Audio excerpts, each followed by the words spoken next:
Shalom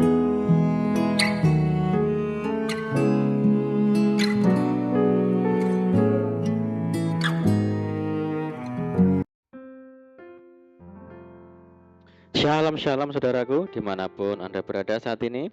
Saya menyapa saudara semua yang ada di Indonesia, dari Sabang sampai Merauke, saudara yang ada di Malaysia, di Taiwan, di Kamboja, di Hong Kong, Rusia. Senang berjumpa kembali, menjumpai saudara semua. Saya percaya kita semua tetap dalam kasih dan perlindungan Tuhan kita, Yesus Kristus. Haleluya. Selamat datang kembali di channel Pokok Anggur bersama saya, Yosia Krispianto. Baik saudaraku, sebelum kita bersama-sama untuk merenungkan firman Tuhan, mari terlebih dahulu kita akan berdoa. Bapa di surga, Bapa yang baik, Bapa di dalam nama Tuhan Yesus, kami bersyukur buat segala kebaikan-Mu hari ini ya Tuhan.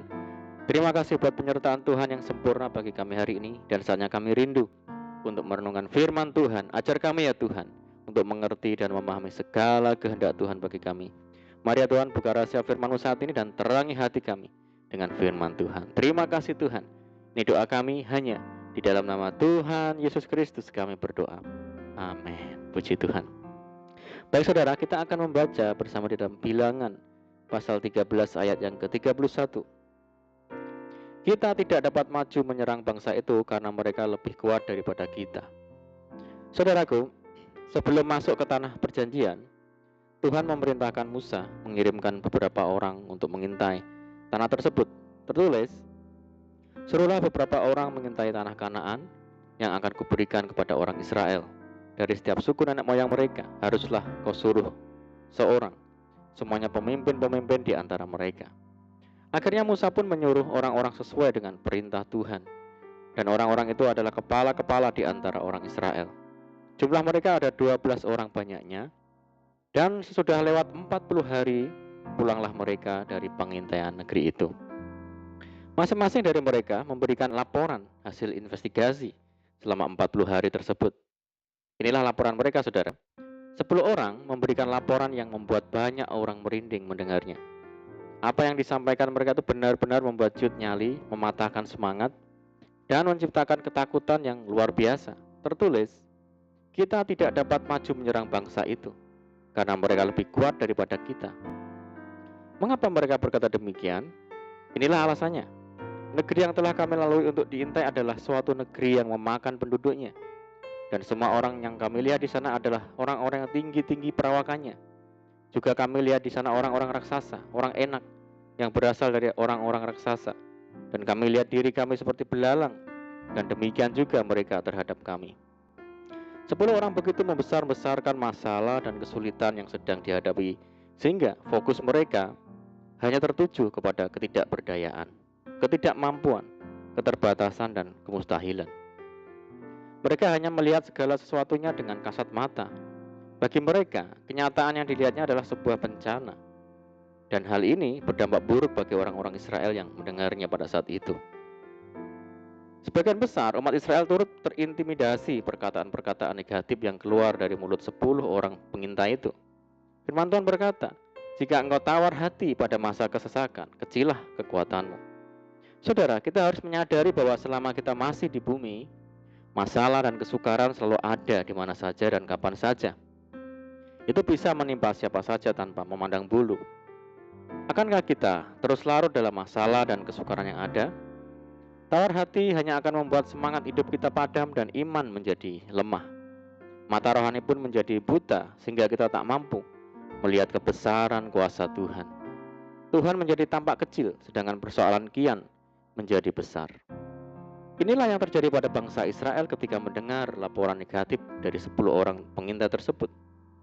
Bangsa Israel menangis dengan suara nyaring, menyesali diri, menyalahkan pemimpin, bahkan menyalahkan Tuhan dan meminta untuk kembali ke Mesir.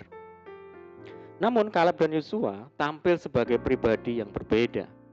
Keduanya memiliki roh yang berbeda, di mana mereka mampu melihat dengan cara pandang yang berbeda meskipun secara kasat mata mustahil bisa mengalahkan musuh.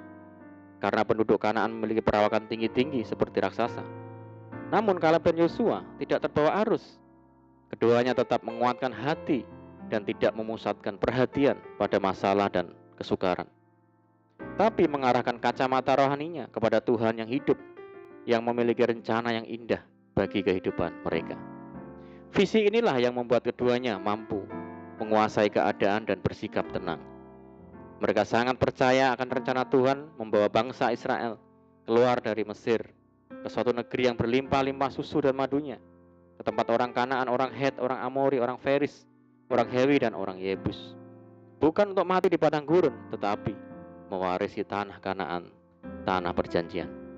Saudaraku, seringkali kita melihat segala masalah dan persoalan hidup ini dengan kasat mata, yaitu apa yang kita lihat. Tidak sedikit orang yang kalah sebelum berperang. Saat melihat masalah yang besar, tidak sedikit orang yang ciut dan ketakutan. Kita lupa bahwa ada Tuhan yang lebih besar dari apapun di dunia ini. Kita mengatasi setiap masalah dengan pikiran kita yang terbatas, padahal ada Tuhan yang tidak terbatas. Firman Tuhan berkata, pencobaan-pencobaan yang kamu alami ialah pencobaan-pencobaan biasa, yang tidak melebihi kekuatan manusia. Sebab Allah setia, dan karena itu Ia tidak akan membiarkan kamu dicobai melampaui kekuatanmu. Pada waktu kamu dicobai, Ia akan memberikan kepadamu jalan keluar, sehingga kamu dapat menanggungnya. Saudaraku, bangsa Israel adalah gambaran hidup kita saat ini. Oleh karena itu, mari, saat kita menghadapi masalah, menghadapi pencobaan, mari kita melihatnya dengan kacamata iman. Kita bukan dengan apa yang kita lihat. Firman-Nya berkata, sebab hidup kami adalah hidup karena percaya, bukan karena melihat. Amin, puji Tuhan. Mari kita berdoa. Bapa di surga, Bapa yang baik, Bapa di dalam nama Tuhan Yesus, terima kasih buat firman-Mu saat ini. Ajar kami ya Tuhan untuk hidup dalam iman, sehingga kami mampu melihat segala sesuatu dari kacamata iman kami. Sehingga apapun yang terjadi dalam hidup kami, ada Tuhan yang senantiasa ada bagi kami dan memberikan jalan keluar bagi kami. Terima kasih Tuhan. Saat ini kami berdoa bagi saudara kami semua yang mendengar program ini di Indonesia, di Malaysia, di Taiwan, Hong Kong, Kamboja, Rusia, di Amerika Serikat, dan dimanapun mereka berada. Yang sakit Tuhan sembuhkan di dalam nama Tuhan Yesus. Yang hidup dalam tekanan, kesulitan, pergumulan, mari Tuhan tolong mereka, bebaskan mereka, berkati dan pulihkan hidup mereka. Buka jalan di dalam nama Tuhan Yesus. Tuhan memberkati mereka dalam rumah tangga, pekerjaan, usaha dan bisnis, pendidikan dan apapun yang dikerjakan. Berdoa bagi saudara kami hidup dalam ikatan dan belenggu dosa. Mari Tuhan lepaskan di dalam nama Tuhan Yesus. Berdoa bagi saudara kami yang tertimpa musibah bencana alam. Tuhan berikan pertolongan dan kekuatan dan penghiburan bagi mereka. Berdoa bagi bangsa kami Indonesia saat ini menghadapi pandemi COVID-19 dan dampak yang ditimbulkan di segala kehidupan. Mari Tuhan tolong berikan belas kasihan-Mu bagi bangsa kami Indonesia, sehingga bangsa kami dapat mengatasi segala masalah yang ada. Pulihkan bangsa kami ya Tuhan, berkati negeri kami Indonesia. Dan kerinduan kami mohon belas kasihan Tuhan, kiranya pandemi global ini segera berakhir, sehingga kami kembali lagi hidup normal dan menjalankan aktivitas secara normal kembali. Terima kasih Tuhan, ini doa kami percaya Tuhan mendengar seruan doa kami. Hanya di dalam nama Tuhan Yesus Kristus kami berdoa. Amin, puji Tuhan. Puji Tuhan saudara, kita sudah berdoa. Saya percaya saat ini kita dikuatkan dan diberkati. Mari saudara, kita tetap semangat di dalam Tuhan. Jangan berputus asa.